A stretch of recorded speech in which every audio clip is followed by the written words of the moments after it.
Hey guys, हम लोग computer की क्लास को कर रहे हैं। तो ये कंप्यूटर की क्लास मैंने जूनियर असिस्टेंट वीपीओ का एग्ज़ाम हो गया या जिसमें भी वीपीओ से रिलेटेड या जूनियर असिस्टेंट से रिलेटेड जो सिलेबस दिया गया है उसी के अकॉर्डिंग ये कंप्यूटर की क्लास रहने वाली है।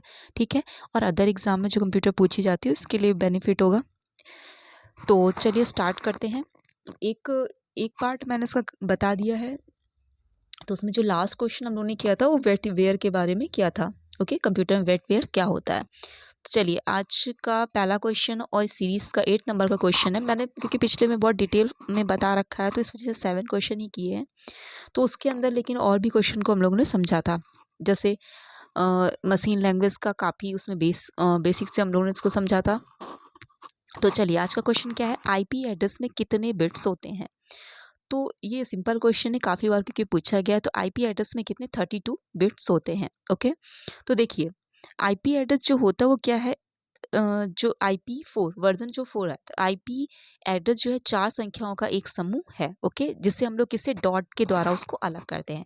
जैसे देखिए यहाँ पे आईपी एड्रेस दिया हुआ है तो इसमें 168.212.226.204 ये ऐसे है। तो इसे डॉट के द्वारा आईपी एड्रेस को अलग किया जाता है। कितने बिट्स का होता है, 32 बिट्स का होता है। ठीक है। तो ये क्या, 4 संख्याओं का एक समूह होता है। तो इसे डॉट के द्वारा अलग किया जाता है। एक जो पार्ट होता है इसे नेटवर्क एड्रेस का होता है और दूसरा जो होता है इसमें नोड एड्रेस होता है। तो इसमें स्टार्टिंग 168.212 इतना हमारा नेटवर्क एड्रेस हो गया और बाकी 226.204 ये हमारा क्या हो गया, नोड एड्रेस हो गया।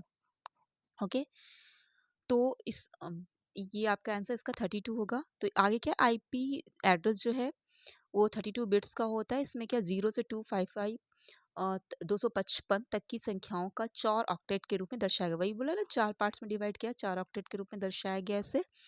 इसे बाइनरी फॉर्म की बजाय किसी दशमलव रूप में डेसिमल फॉर्म में दर्शाया जाता है, क्योंकि देखिए डेसिमल फॉर्म ही है इसका।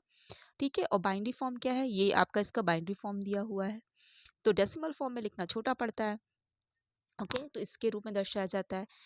तो देखिए एक आईपी फोर जो वर्जन 4 है और आईपी वर्जन जो है वो एक 6 वाला है। तो जो 6 वाला है 128 बिट्स का। इंटरनेट प्रोटोकॉल संस्करण आईपी वर्जन जो 4 है वो 32 बिट संख्या के रूप में परिभाषित किया गया है। ठीक है, इंटरनेट के विकास और उसके उपलब्धता में जो कमी होने के कारण जो आईपी वर्जन 4 था उसमें कमी होने के कारण तो आईपी जो वर्जन आगे का है 128 बिट्स का उपयोग करते हुए आईपी का नया संस्करण आईपी वर्जन 6 1995 पे विकसित किया गया। कौन सा, आईपी वर्जन 6 कितने बिट्स का, 128 बिट्स का। और जो पहले आईपी वर्जन 4 था वो 32 बिट्स का। ठीक है, दिसंबर 1998 में से मानकीकृत किया गया। तो तो ये कब, 1998 का है और पहले हमारा आईपी वर्जन 4। तो दो वर्जन है, IP version 4, IP version 6। IP version 4 32 bits, IP version 6 128 bits. Next question हमारे पास है, भारत में 5G दूरसंचार तकनीकी किस वर्ष शुरू की गई थी। तो जो भारत में 5G दूरसंचार तकनीकी आई 2022 में आई है। ओके, तो ये आपको पता होना चाहिए। आगे हमारा है question number, Linux operating system का शुभंकर क्या है। तो पेंगुइन जो है वो लिनक्स ऑपरेटिंग सिस्टम का शुभंकर है, ये आपको पता होना चाहिए। ओके,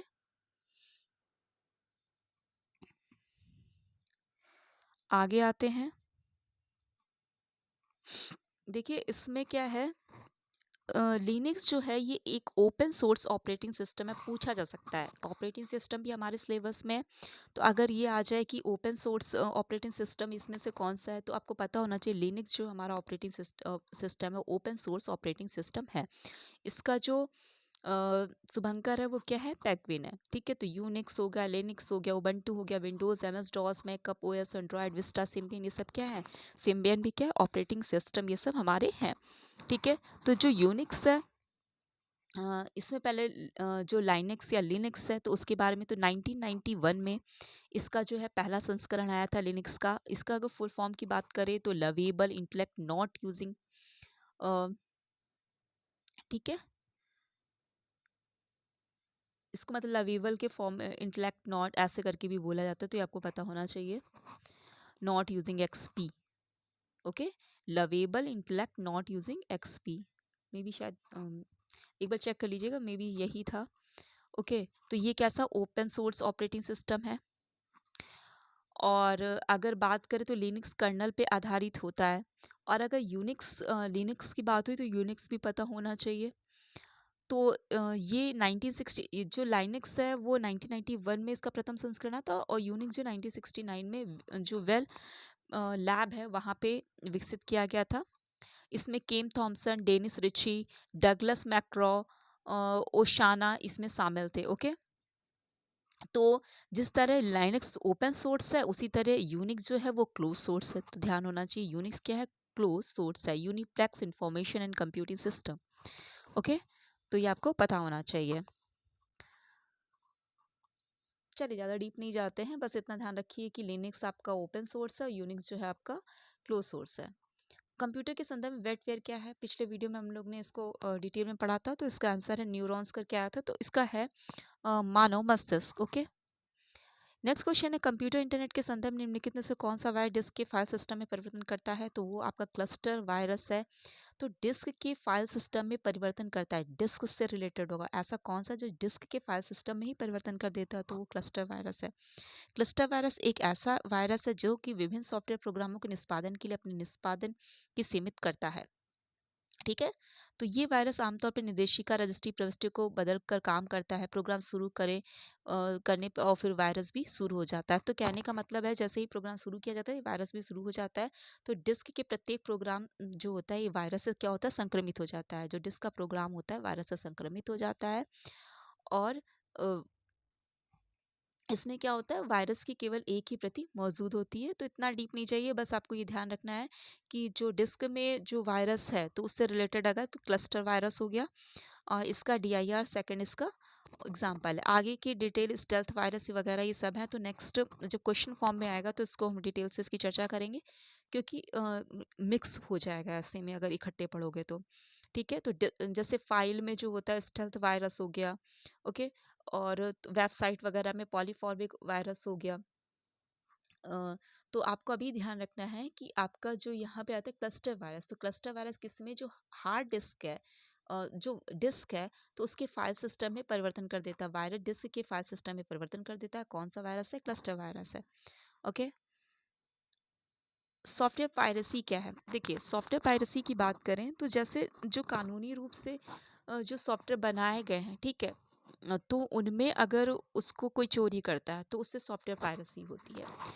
तो उसको डिटेल में हम लोग देख लेते हैं क्या इसका बताया गया। सॉफ्टवेयर पायरेसी कानूनी रूप से संरक्षित सॉफ्टवेयर की नकल करने, वितरित करने, संशोधित करने, बेचने, उपयोग करने का अवैध तरीका है। ठीक है, कौन से जो कानूनी रूप से संरक्षित सॉफ्टवेयर है उनकी बात कर रहा है। ठीक है, तो दूसरे शब्दों में बोला गया है कि पायरेसी कानूनी सॉफ्टवेयर की चोरी करने का कार्य है। कानूनी सॉफ्टवेयर की जो चोरी करने का कार्य को सॉफ्टवेयर पायरेसी बोलते हैं। सॉफ्टवेयर पायरेसी कानूनी सॉफ्टवेयर की अनधिकृत प्रतिलिपि और उपयोग को संदर्भित करता है। ओके, नेक्स्ट क्वेश्चन है निम्नलिखित में कौन सा एंटीवायरस सॉफ्टवेयर नहीं? एंटीवायरस सॉफ्टवेयर नहीं है। कैस्परस्काई, नॉर्टन, एवोस्ट तीनों है। लिनक्स अभी आपने पढ़ा था कि ये क्या है? एक ऑपरेटिंग सिस्टम है। कैसा ऑपरेटिंग सिस्टम था? ओपन सोर्स ऑपरेटिंग सिस्टम था। आगे आते हैं सिंटैक्स एरर को किसके द्वारा निश्चित किया जा सकता है? तो सिंटैक्स एरर कंट्रोल यूनिट के द्वारा। Next question, Apache Hadoop framework का एक बड़ा हिस्सा है। तो अपाची हडूप फ्रेमवर्क जो है वो जावा लैंग्वेज में लिखा गया है। ओके, किस लैंग्वेज में लिखा गया? जावा लैंग्वेज से। क्वेश्चन इससे रिलेटेड शायद आया भी था पिछली बार। जावा सोर्स और बाइनरी दोनों स्तरों पे प्लेटफॉर्म स्वतंत्र है। इसमें क्या है मतलब, अ, इसका अर्थ है कि आप किसी भी डिवाइस पर अपना कोड लिख सकते हो, निम्न स्तरीय मशीन कोड में संकलित कर सकते हो। फिर इसमें जावा वर्चुअल मशीन वाले किसी प्लेटफॉर्म पे निष्पादित कर सकते हो। मतलब निम्न मशीन कोड है उसमें संकलित करके बाद में उसको किसी भी जावा वर्चुअल मशीन से निष्पादित कर सकते हो। ये हडूप जैसे वितरित कंप्यूटिंग ढांचे के लिए फायदेमंद है, जहां अंतर्निहित हार्डवेयर के बावजूद डेटा को विभिन्न मशीनों में संसाधित किया जा सकता है। तो जावा लैंग्वेज जो है मतलब हडूप फ्रेमवर्क जो है उसमें ज़्यादा से ज़्यादा क्या है? जावा लैंग्वेज में उसको लिखा गया है। नेक्स्ट क्वेश्चन है फुल फॉर्म ऑफ STBR। तो STBR का फुल फॉर्म क्या है? S मतलब सेगमेंट, T मतलब टेबल, B मतलब base register. Segment table base register. Okay, which is register in an operating system that point to location of segment table in memory। ठीक है, तो मतलब मेमोरी में जो सेगमेंट्स का लोकेशन है उसके बारे में बता रहा है। तो STBR का फुल फॉर्म आपको पता होना चाहिए, segment table based register. Robotics के संदर्भ में प्यूमा क्या है? P मतलब प्रोग्रामेबल, U मतलब यूनिवर्सल, M मतलब मशीन फॉर असेंबली। तो programmable universal machine for assembly Puma का फुल फॉर्म है। ठीक है। 1978 में ऑटोमोबाइल उपघटकों जैसे डैश पैनल और लाइट को इकट्ठा करने के लिए किया गया था। ओके। मतलब जो ऑटोमोबाइल के जो घटक है कंपोनेंट्स, उसके डैश पैनल लाइट को इकट्ठा करने के लिए इसका किया गया था। नेक्स्ट क्वेश्चन है पीजीए ग्राफिक्स कार्ड जो होती है, तो उसका फुल फॉर्म पूछ रहा है पीजीए प्रोफेशनल ग्राफिक्स अडेप्टर। ठीक है। ये प्रोफेशनल ग्राफिक एरे या लिख के भी आ सकता है, या प्रोफेशनल ग्राफिक कंट्रोलर भी लिख के आ सकता है, तो आपको पता होना चाहिए। तो professional graphic adapter, professional graphic array, professional graphic controller, जो भी हो, जिस फॉर्म में भी आ जाए। ठीक है। तो हम लोग इतना ही रखते हैं, बहुत छोटा सा ही वीडियो रखते हैं, क्योंकि थोड़ा थोड़ा सा क्वेश्चन रहेगा, लेकिन वो आपके लिए बेनिफिट होगा।